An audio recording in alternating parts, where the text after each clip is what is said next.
Assalomu alaykum aziz do'stlar.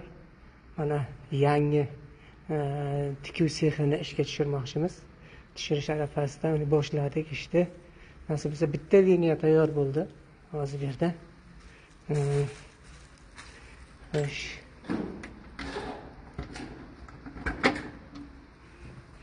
Liniya hammasi tayyor. Liniyalar hammasi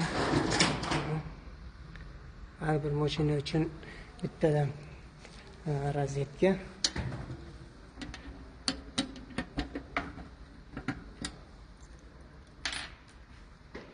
Menga joyda bu yerda 60 ta mashina bo'ladi. Hozircha biz 20 tasini tayyorlab bo'ldik. 60 ta mashina, 2 tadan para generator bo'lar ekan, par utuk bo'lar ekan. Tayyorladik.